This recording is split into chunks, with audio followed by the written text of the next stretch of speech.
Hello guys, welcome back to my channel tax bureau India. आज मैं आपके सामने एक और न्यू अपडेट लेके आई हूँ जो कि इनकम टैक्स रिटर्न के रिलेटेड है। कि अभी जब हम इनकम टैक्स के रिटर्न को वेरीफाई करते थे तो हमें 120 दिन का टाइम मिलता था, बट गवर्नमेंट ने 29 जुलाई को ये एक नोटिफिकेशन इशू की थी जो कि 1 अगस्त 2022 से एप्लीकेबल होने वाली है, जिसमें ये क्लियर मेंशन है कि जो टाइम वेरिफिकेशन का टाइम है इनकम टैक्स के रिटर्न का, वो 120 दिन से घटाकर 30 डेज़ कर दिया गया है। इसका मतलब क्लियर है कि अगर हम रिटर्न को अब सबमिट करते हैं तो हमें विदिन 30 डेज़ अपने रिटर्न को वेरीफाई करना होगा, अदरवाइज़ हमारी रिटर्न इनवैलिड हो जाएगी और इसके ऊपर अदर पेनल्टी चार्जेस भी लग सकते हैं। वीडियो को पूरा देखें ताकि आपको ये समझ में आ जाएगा कि ये किस किस के ऊपर एप्लीकेबल है, कि ये 30 डेज़ का जो टाइम पीरियड है। तो चलते हैं, हम आगे बढ़ते हैं। जो फर्स्ट पॉइंट है कि 2009 से पहले यही प्रोसीजर था कि हमें अपनी रिटर्न को पेपर फॉर्म में या हम अपनी इलेक्ट्रॉनिकली फाइल कर सकते थे अंडर डिजिटल सिग्नेचर, और हमें जो ये रिटर्न हम सबमिट कर देते इलेक्ट्रॉनिकली, हमें विदिन 30 डेज़ गवर्नमेंट डिपार्टमेंट को ये सबमिट करनी होती थी। लेकिन 27 जनवरी 2010 को एक प्रेस रिलीज़ हुई जिसमें गवर्नमेंट ने 30 डेज़ के टाइम पीरियड को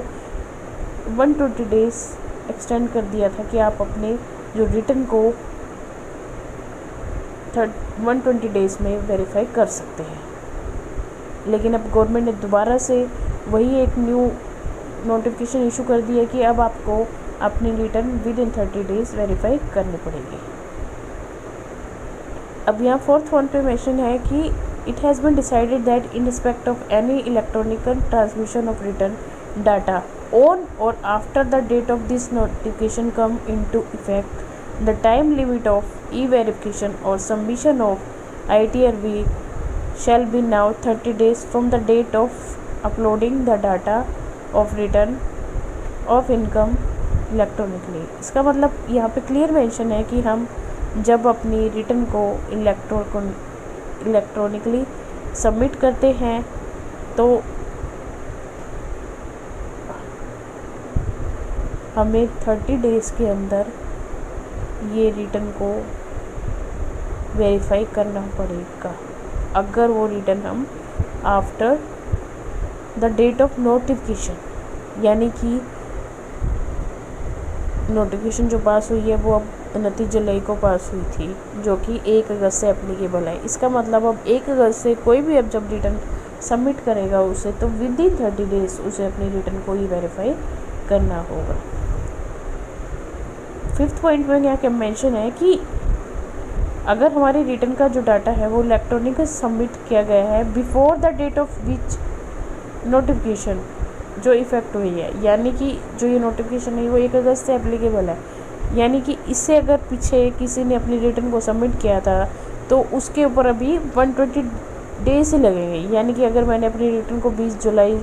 में सबमिट किया तो मुझे 4 महीने का टाइम मिलेगा कि 4 महीने में मैं अपनी रिटर्न को वेरीफाई कर सकती हूँ।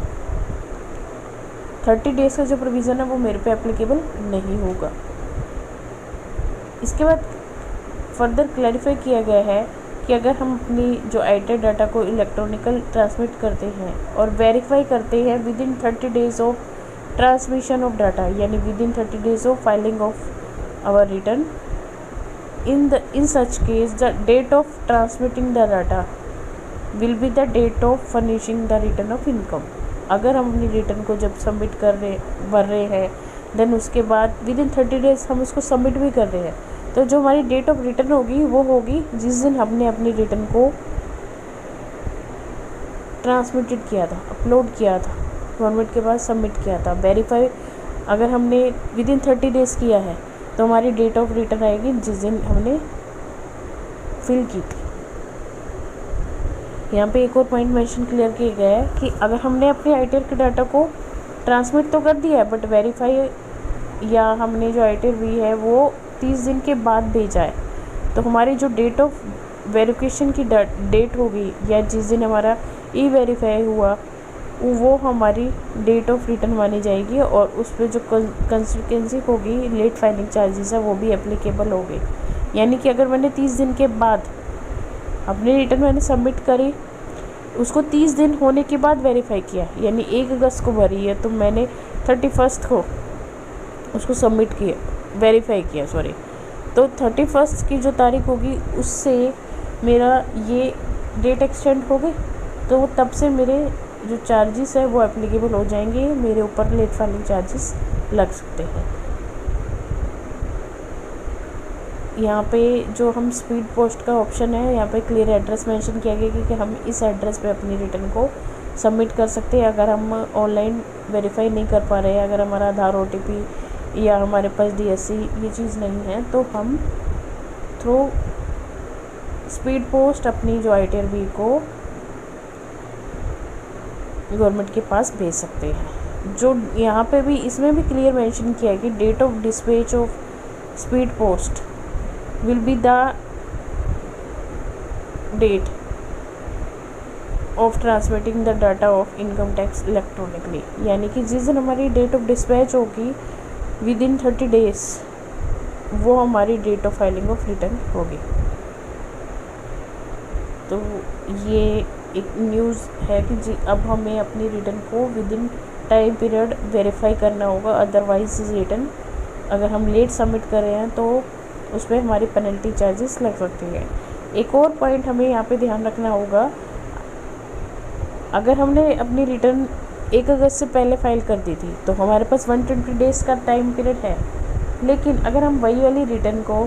जो हमने 1 अगस्त से पहले सबमिट की थी, अगर हम उस चीज़ को रिवाइज़ कर रहे हैं या उसमें कुछ रिलेटेड कर रहे हैं, तो उस पर जो डेट जो तब भी उसकी जो टाइम पीरियड होगा वेरिफिकेशन का तब वहाँ पे 30 डेज़ लगेंगे। यानी अगर मैंने जैसे रिटर्न भरी थी 20 जुलाई को और अब मैंने उस चीज़ को रिवाइज़ करना चाहती हूँ अपने रिटर्न को, तो बाई चांस आज मैं 2 अगस्त को रिटर्न रिवाइज़ कर रही हूँ, तो मुझे विद इन 30 डेज़ अपनी रिटर्न को वेरीफाई करना पड़ेगा, अदरवाइज़ जो मेरी रिवाइज रिटर्न थी वो इनवैलिड हो जाएगी। तो हमें ये पॉइंट्स का ध्यान रखना है सो दैट कि हमारी रिटर्न इनवैलिड ना हो। होप सो आपको वीडियो अच्छी लगी तो प्लीज़ शेयर कीजिए, लाइक कीजिए, सब्सक्राइब कीजिए। Thank you for watching the video.